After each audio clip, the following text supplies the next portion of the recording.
샬롬 로중 읽어주는 제입니다. 오늘은 6월 9일 금요일 로중입니다. 주 너의 하나님이 너를 사랑하시기 때문에 주 너의 하나님이 저주를 복으로 바꾸셨다. 신명기 23장 6절. 우리 주님께서 참으신 것은 여러분을 구원하시기 위한 것이라고 생각하십시오. 베드로후서 3장 15절. 나의 희망과 위로, 확신을 주님 안에 세우는 하루 되세요. 샬롬 하울람. 성경은 맥락 속에서 읽어야 이해가 잘 됩니다. 맥락 없이 읽으면 이해했다고 착각하고 그냥 넘어가게 되는 수가 있어요. 오늘 우리가 읽은 본문이 아주 대표적인 예가 될 수가 있는데요. 주 너의 하나님이 너를 사랑하시기 때문에 주 너의 하나님이 저주를 복으로 바꾸셨다. 뭐 누구나 아멘 할 수 있는 얘기죠. 저주를 복으로 바꾸시는 그런 은혜로운 하나님, 그 하나님을 우리 찬양합시다. 그 하나님께 감사합시다. 그 하나님을 예배합시다. 이렇게 가지고 가기 정말 좋은 본문이거든요. 근데 오늘 이 본문은 단순히 하나님의 그런 속성과 성품에 대해 이야기하고 있는 것이 아닙니다. 발람이라고 하는 거짓 선지자에 대한 이야기입니다.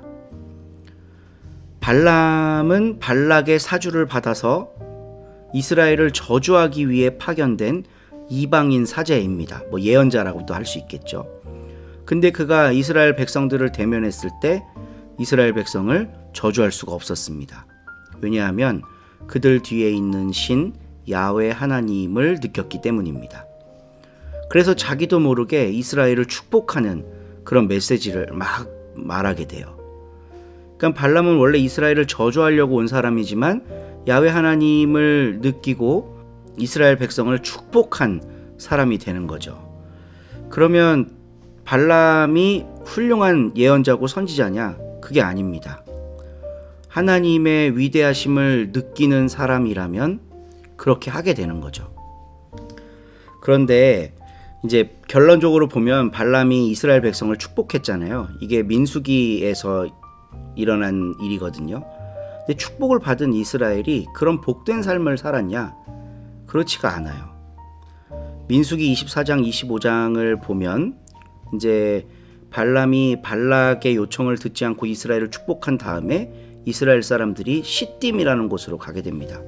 그 시딤에 머물러 있을 때 모압 사람들과 만나게 돼요. 근데 이제 모압 여인들이 화려한 장신구를 많이 끼고 있었나 봅니다. 이스라엘은 광야 생활할 때 장신구를 모조리 없앴거든요. 그러니까 자기를 치장하거나 꾸미거나 어떤 성적으로 매력을 내뿜을 수 있는 이런 것들을 하지 않았단 말이죠. 근데 모압 사람들을 보고 뿅 가갖고 거기에서 이제 아주 집단적인 음행 사건이 일어나게 됩니다. 이스라엘 남자들이 모압 여인들을 취하기 시작한 거죠. 그러니까 결국은 발람이 축복한 대로 이스라엘이 가지 않아요. 어쩌면 발람이 처음에 이스라엘을 저주하러 가기로 작정했을 때의 그 바람처럼 이스라엘 백성이 타락의 길로 가게 된 것일 수도 있습니다. 그래서 민수기 31장 16절을 보면요, 이런 내용이 있어요. 보라, 이들이 발람의 꾀를 쫓아 이스라엘 자손으로 부올의 사건에 여호와 앞에 범죄하게 하여 여호와의 회중에 연병이 일어나게 하였다. 여기서는 또 발람을 아주 부정적인 사람으로 묘사를 하고 있습니다. 그러니까 오늘 같은 말씀을 읽고요, 주 하나님이 저주를 복으로 바꿨다, 아멘, 이렇게 가는 게 아니라 하나님이 복을 주신다고 그게 다 내 복이 되는 게 아니라는 겁니다. 이스라엘 백성이 발람으로부터 축복의 메시지를 받았다고 해서 다 복된 삶을 사는 게 아니라는 거예요. 강단에서 막 복을 선포하고 축도를 하고 이런다고 성도들이 복 받는 게 아니라는 겁니다. 성도들의 복은 각각의 삶 속에서 이루어지는 거예요. 제사장이 축복한다고 복된 삶을 사는 게 결코 아니라는 겁니다. 내 삶에서 내가 하나님의 뜻대로 그 축복받은 그 메시지대로 살아가느냐 그렇지 못하느냐가 저주와 복을 가르는 기준이 됩니다. 우리 선호님들 복된 하루 사시기를 소망합니다. 12장. 수많은 무리가 모여들어서 서로에게 밟힐 정도가 되었다. 그때 예수님이 먼저 자기 제자들한테 말씀하기 시작하셨다. 바리새파 사람의 누룩에 경계심을 가지세요. 겉다르고 속 다른 것을요. 꼭꼭 숨겨놓은 것이고 들통나지 않을 것이 하나도 없고 숨겨둔 것이고 알려지지 않을 것이 없습니다. 그런 까닭에 그대들이 어둠 속에서 말한 것을 사람들은 빛 가운데서 다 들을 겁니다. 또 그대들이 뒷방에서 귀에다 대고 말한 것을 사람들은 지붕 위에서 선포할 겁니다. 내 친구인 그대들에게 말합니다.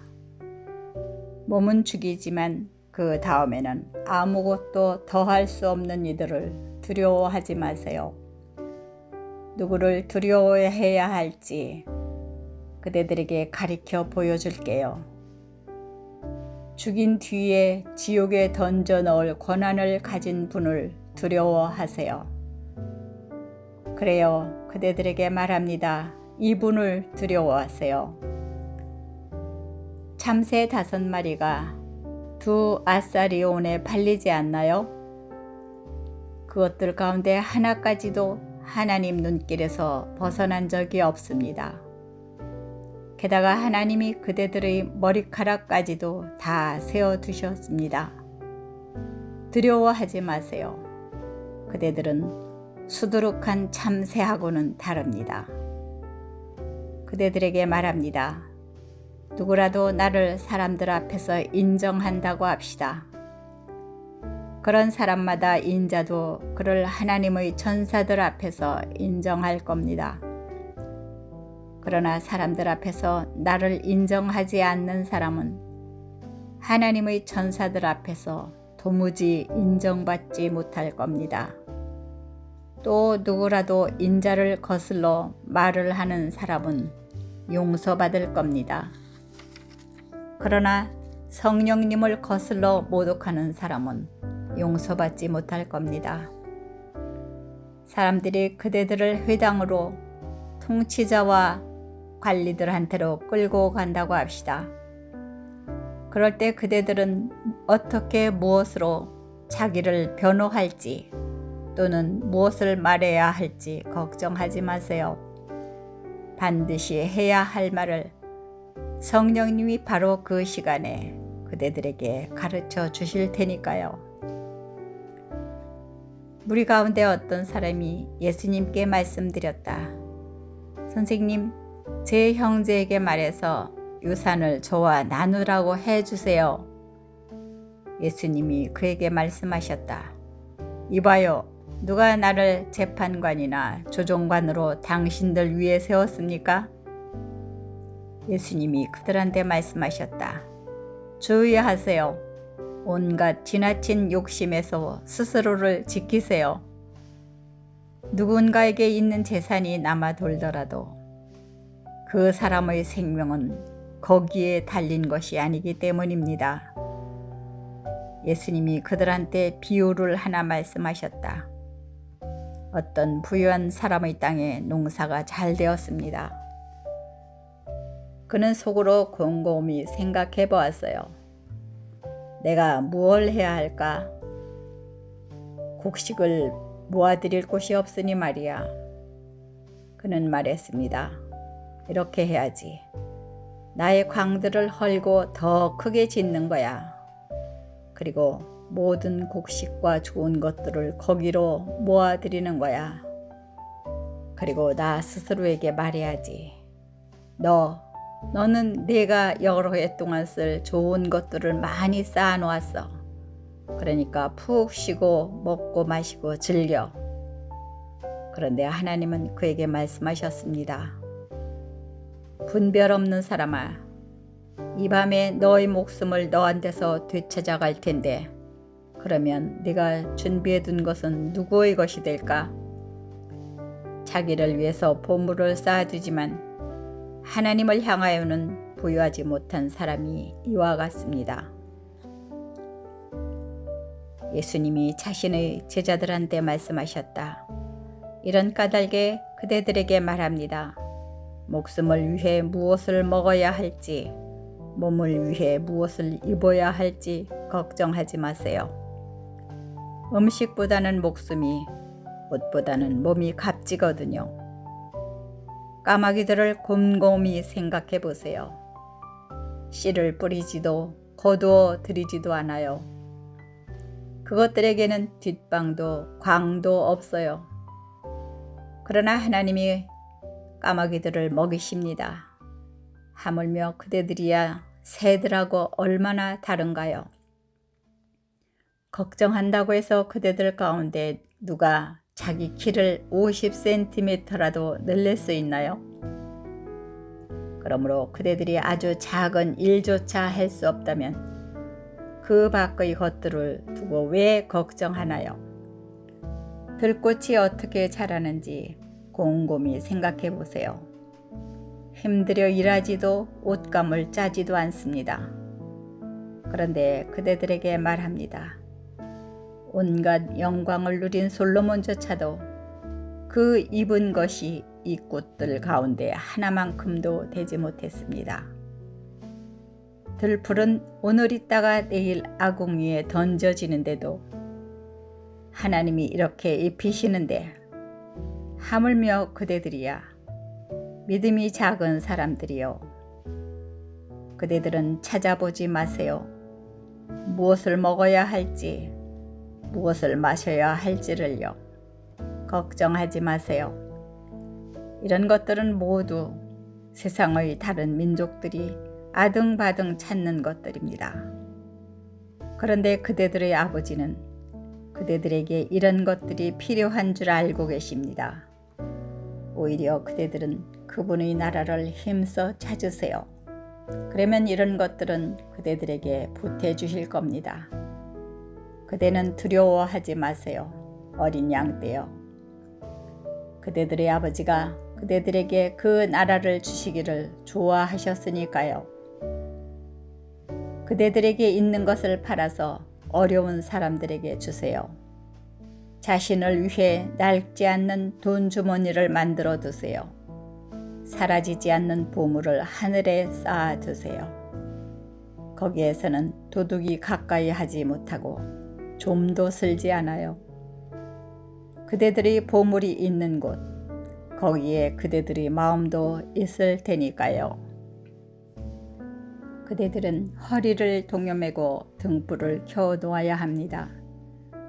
그대들이야말로 주인이 결혼 잔치에서 언제 돌아올까 하여 기다리고 있는 사람과 같아야 합니다. 주인이 돌아와서 문을 두드리면 곧바로 열어주기 위해서 말이지요. 복 있습니다. 이런 종들은. 주인이 와서 볼 때 깨어있는 종들은. 아멘. 그대들에게 말합니다. 주인이 허리를 동여매고 그대들이 기대 앉아 먹게 할 것입니다. 그대들에게 다가와서 그대들을 섬겨줄 것입니다. 깊은 밤에든지 새벽에든지 주인이 와서 종들이 그렇게 기다리는 것을 본다면 복 있습니다. 그런 종들은. 이걸 알아두세요. 몇 시에 도둑이 올지 집주인이 알았다면 자기 집 벽이 뚫리도록 내버려 두지 않았을 겁니다. 그대들이야말로 준비하고 있어야 합니다. 생각지도 못한 시간에 인자가 오기 때문입니다. 그러자 베드로가 여쭈었다. 주님, 저희한테 이 비유를 말씀하시는 건가요? 모두한테도 하시는 건가요? 주님이 대답하셨다. 그러면 누가 믿을 수 있고 생각 깊은 살림지기인가요? 주인이 자기 종들 위에 윗사람으로 세워 때를 맞춰 먹을거리를 알맞게 내주게 할 사람 말입니다. 복 있습니다. 그런 종은. 주인이 와서 볼 때 바로 그렇게 하고 있는 그 종은. 참으로 그대들에게 말합니다. 자기에게 있는 재산을 모두 맡아보도록 그 주인이 그를 세울 것입니다. 그런데 바로 그 종이 자기 마음속으로 시간이 오래 걸려야 나의 주인이 올 거야 하고 말한다고 합시다. 그러고는 자기가 부리는 남자들과 여자들을 때리고 먹고 마시고 취하기 시작한다고 합시다. 그러면 예상하지 못한 날, 알지 못하는 시간에 바로 그 종의 주인이 올 겁니다.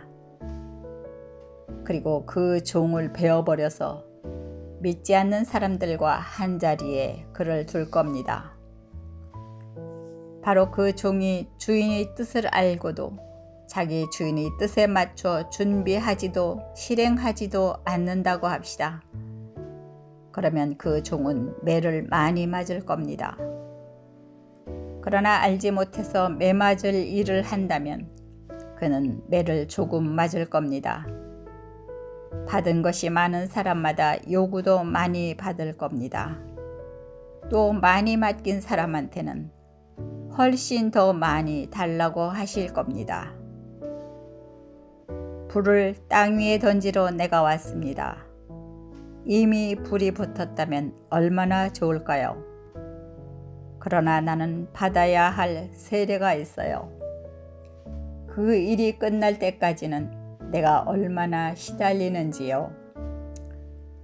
땅에 평화를 주려고 내가 와 있는 걸로 생각되나요?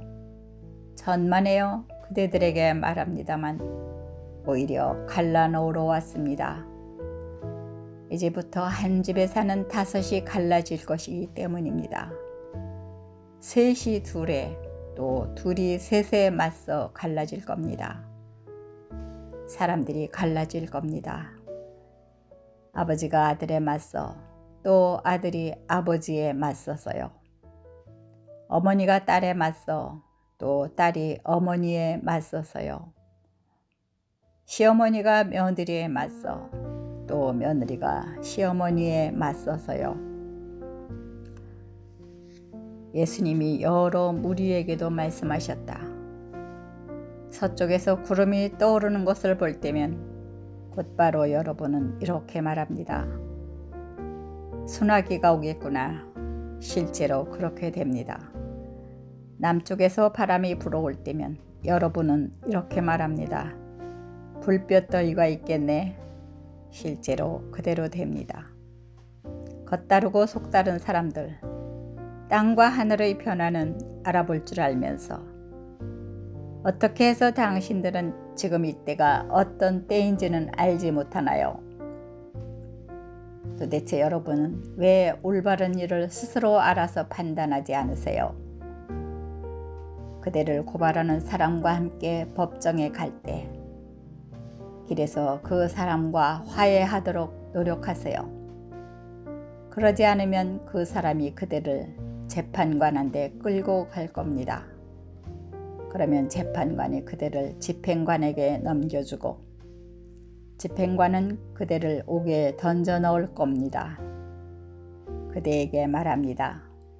그대는 거기서 절대로 나오지 못할 겁니다.